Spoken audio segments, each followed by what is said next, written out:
Alright, welcome back. Got another video working on my 48 Ford truck. Today I'm going to be putting this 302 back together. I'll do kind of a quick tutorial on things I do, how it goes back together, things I look for, block prep, stuff like that. So stay tuned. Thanks. So first thing I'm going to do is get this block all ready to go. Make sure it's all cleaned, prepped. I am going to hone it out. There's no ring ridge, anything like that. Should be a good candidate to just hone it quick, clean all the surfaces. This side I've already ran a tap down where the head bolts go because there's just some rust and corrosion and junk from just, sitting for a while. So I just want to make sure when I put this thing back together there's nothing down in those cavities that'll hydrolock or corrosion down in there that'll stop that head bolt from going all the way down and tightening that head down. So I'm running a chaser down it, making sure the threads are good, making sure they're cleaned up, and then after I hone this I'll actually flip it over and I'll take a little pick like that, throw it down there, make sure there's nothing sitting in the bottom of those that threaded area, and then I'll brake clean it out just to make sure there's nothing in there, no fluid, because if there's any kind of oil or WD-40 or anything like that down in the bottom and you run a head bolt down in there, that'll actually hydro lock and it won't let the bolt go as far down as it needs to. So that might not let you tighten your head to your gasket properly, causing more issues. So just trying to make sure not going to run into anything like that. Gonna start honing the cylinders out. I'll kind of show you up close in detail what I'm doing when I get to that side.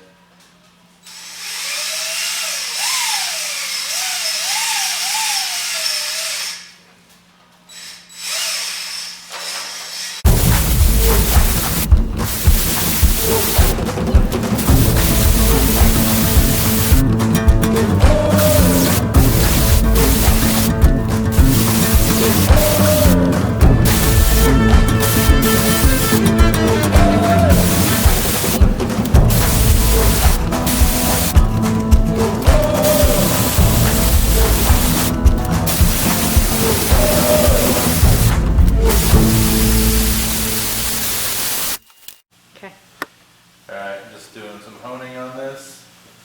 Now this motor was in pretty good shape, so I'm not going to go crazy on it, and if there's some, like walk over here, like if there's some staining, I'm not really that worried about it, because I don't want to take too much material off. I just want the new rings to have something to bite into and seat into. This one's still got, I did this one pretty quick. I'll do a little more just to get some of that, I guess, rust staining, whatever you want to call it, off. So I'll show you that now.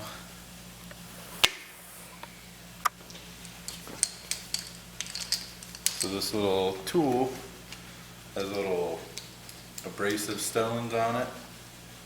So all that does is just kind of evenly score the walls of the cylinder, and then you just kind of keep it lubricated with some, I use automatic transmission fluid. And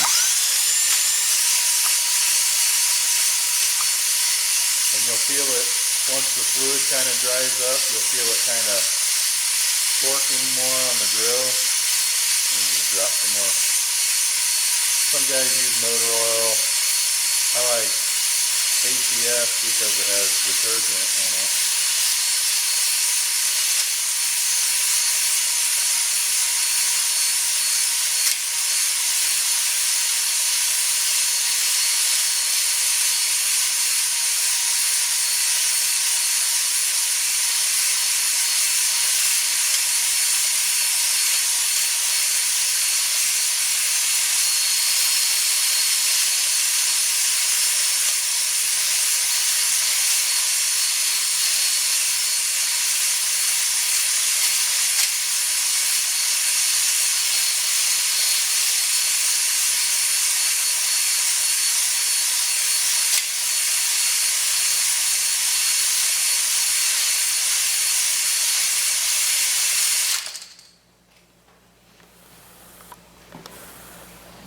took some more off. Like I said, we're not going for a full, machine shop rebuild on this. This is just kind of a DIY garage.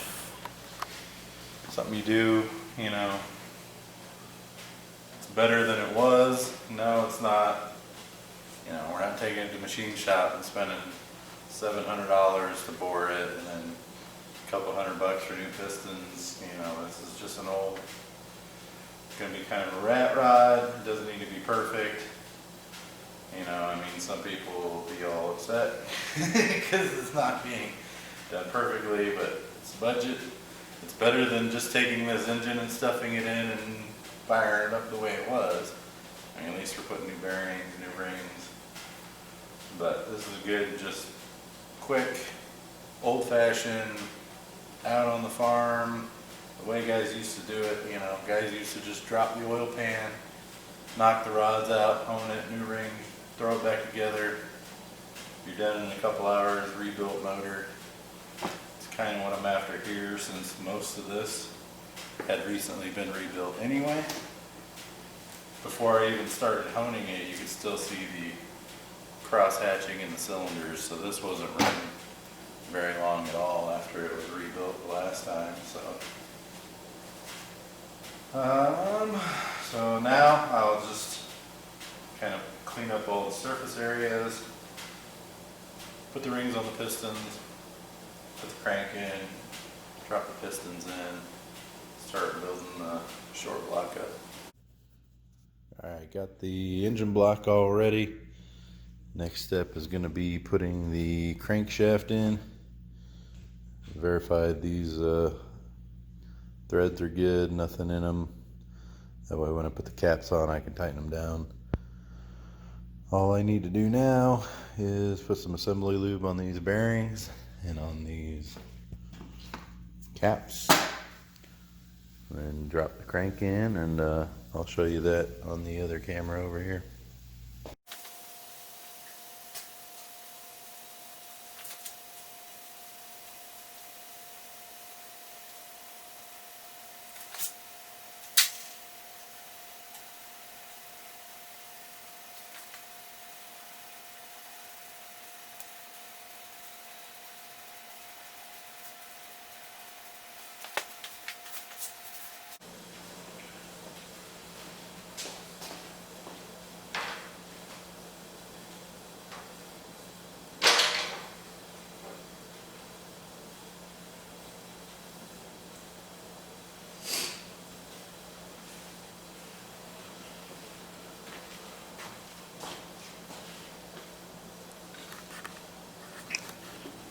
Alright, got the crank set down.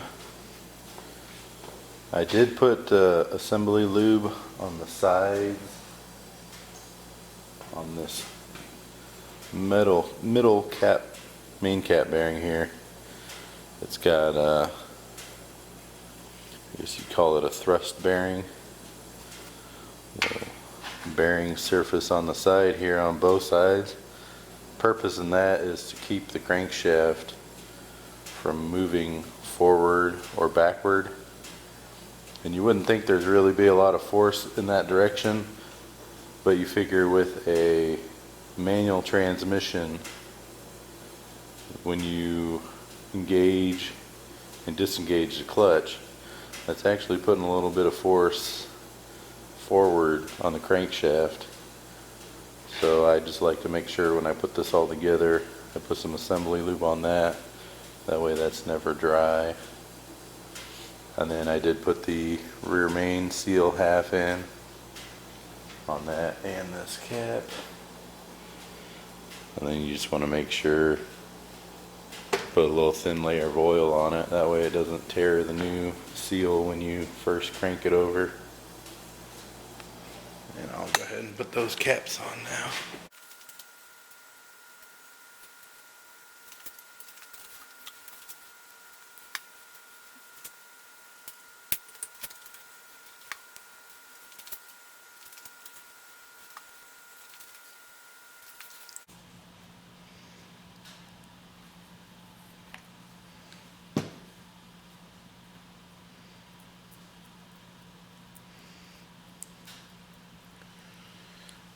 want to make sure you completely coat the bearing surface with some assembly lube. That way when you're cranking it at first, the bearing's not dry without oil pressure on it, so it'll save the bearings on the first initial startup.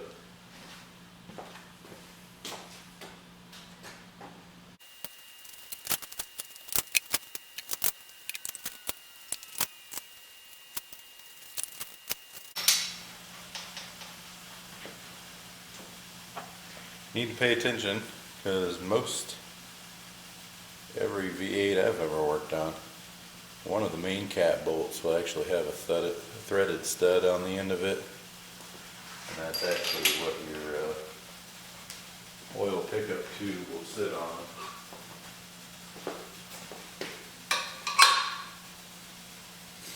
That's the one that mine lands on, so putting it together, just make sure you got that figured out.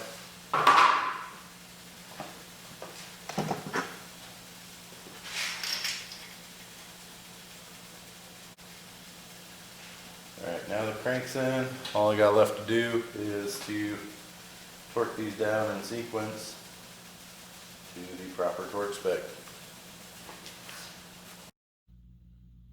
Alright, just got done torquing the main caps. On this particular application it was 60 to 70 foot-pounds. I just did 70. And then there is a sequence. You start in the middle and you work your way out.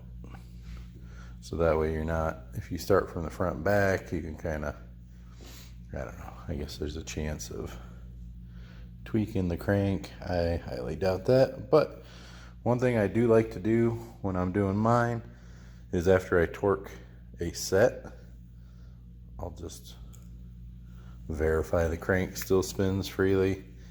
Now, I mean, there's going to be a little bit of resistance because that assembly lube is very tacky and sticky, so it is not as slick as normal motor oil. So it's going to give you a little resistance. I mean, I can still turn it off the snout, but just something to keep in mind, because if you did get the wrong part, you know, I mean, anything can happen. If there's a little piece of debris on the bearing and you torque it down and it doesn't want to move, you know, if you do it cap by cap, you'll kind of know which cap you're working on and which one just gave you problems.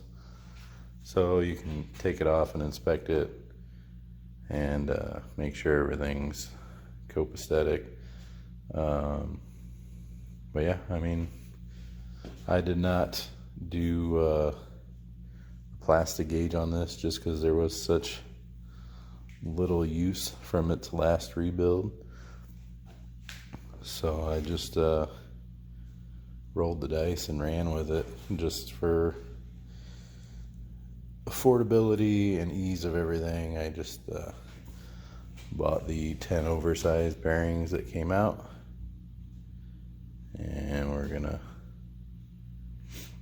see if that's gonna work. Thanks. Alright, gonna talk real quick about installing the rings on the piston. There is, on this setup, there's 3 different rings. There's your top compression ring, your middle compression ring, and your bottom oil ring.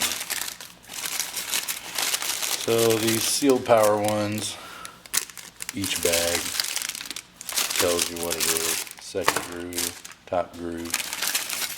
So with this setup, it's pretty hard to mess it up. Some brands, the boxes don't say anything, so you just gotta kind of do a little research, figure out what's what. So this goes on there, and the little gap just kind of butts together. Got 2 of these really thin, and all these do just keeps this oil ring. So since I have the gap over here on this side, I'll put the other on the other side.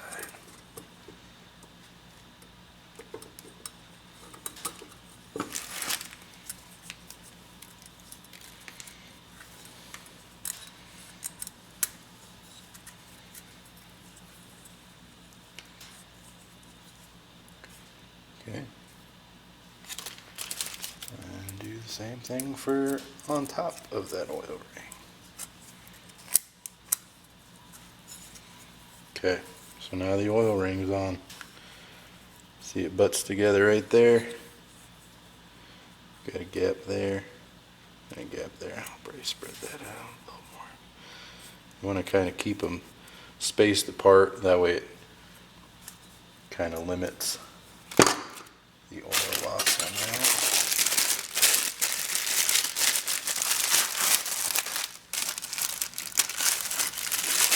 Now we go to the second ring. Most of them will have a dot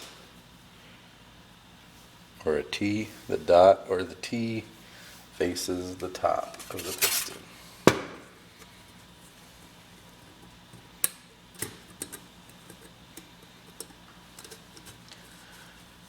They make a handy little tool to spread these apart, but I don't build enough engines to buy all kinds of specialty tools. If I did it more often, I'd probably invest in it, but oh, hooray. This one doesn't have anything. So, and it's square. So this top one doesn't matter which orientation you put it.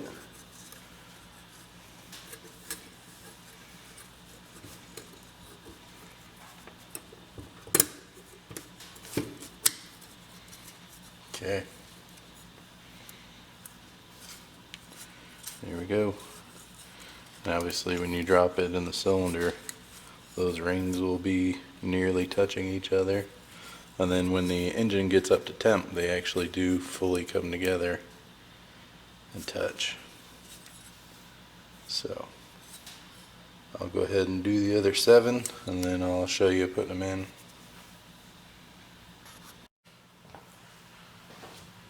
Alright, ready to drop the first piston in. Got the assembly lube on the bearing. Got the ring compressor on the piston. Lightly coated the cylinder walls with oil. Show you how we can drop these in, and then I'll go ahead and do the rest of them.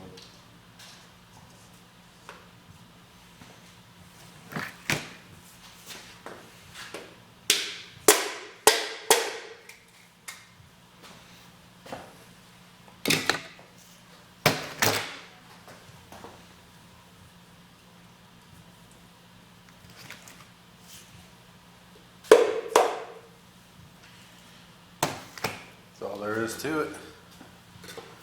This little collar just goes around the piston. Can't show you how that works. See how the rings are kind of loose and sticking out because they're not compressed together. Put this little compressor around it.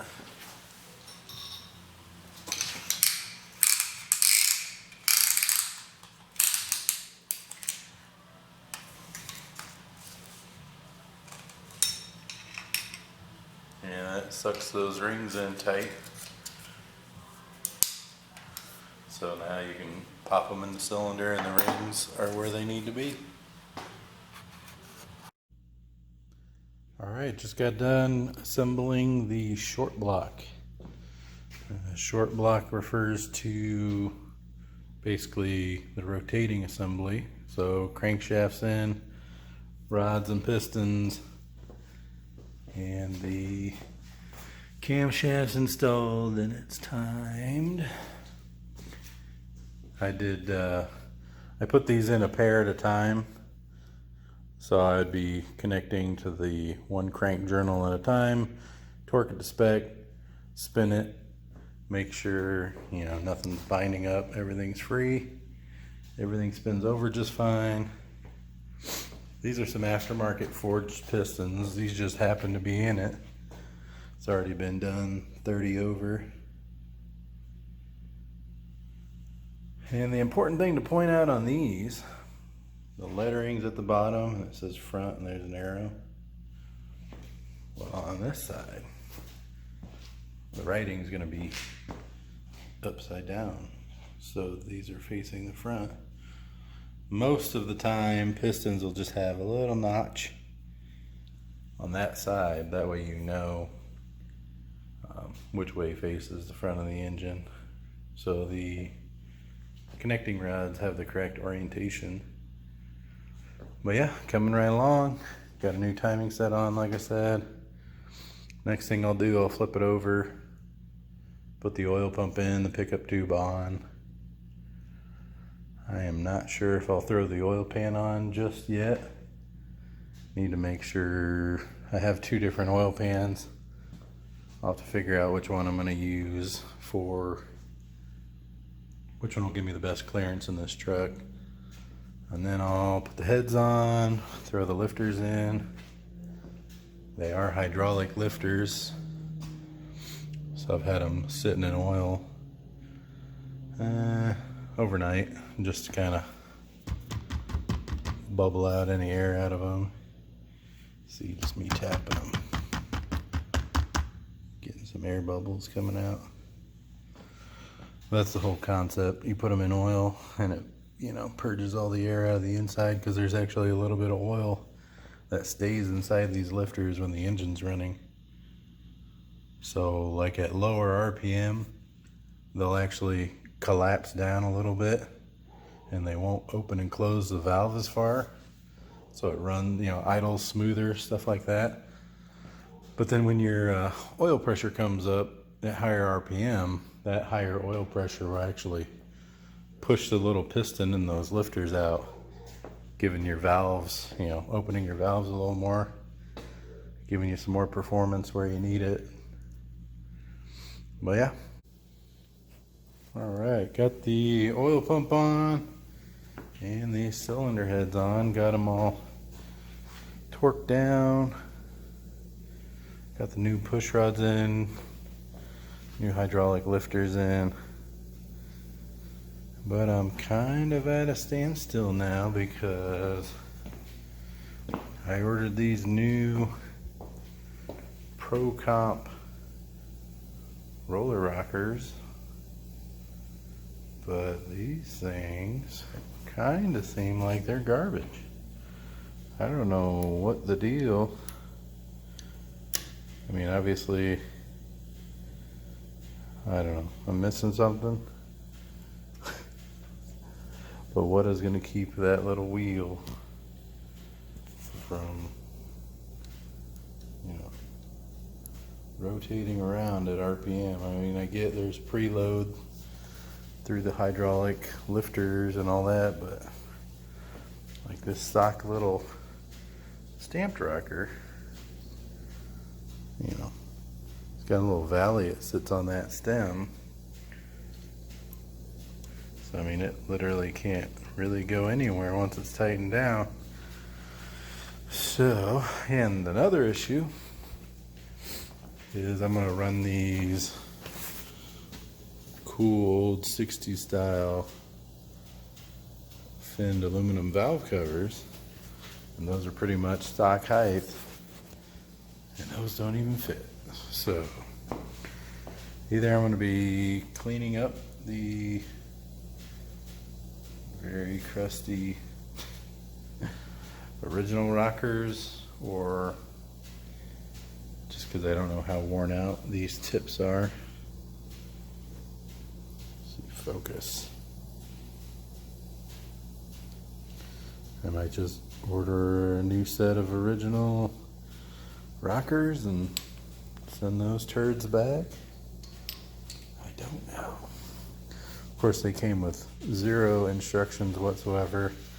I looked up other roller rockers and it says they need an install kit or a guide plate. Well, yeah, that's more than I need to mess with for, you know, a flatbed truck. So I'll try and dig up some new parts and hopefully get back on this in a couple days, but pretty good progress. I mean, most of the long block is at least together. I could probably throw the intake manifold on and stuff like that, but really not gaining anything out of doing that right now, so I'll probably just throw a towel over it and wait for parts. See you on the next one.